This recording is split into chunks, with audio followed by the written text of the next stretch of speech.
Yamiche, what else did President Trump say about how the talks went today?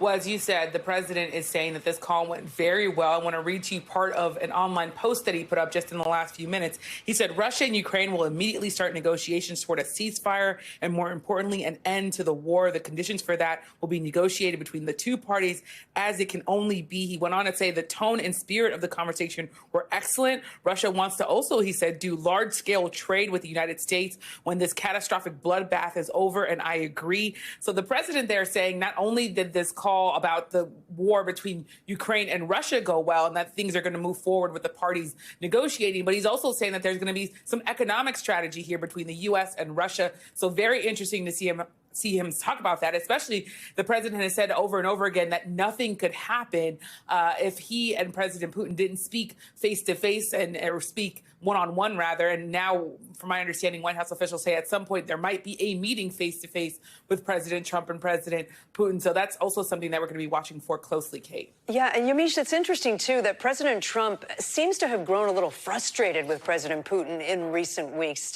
Talk about that. Sorry, I didn't hear you, Kate. I apologize there. That's okay. Can you hear me now? Yes. Yeah, I was just saying, it also seems like President Trump has grown a little frustrated with President Putin in the weeks leading up to today.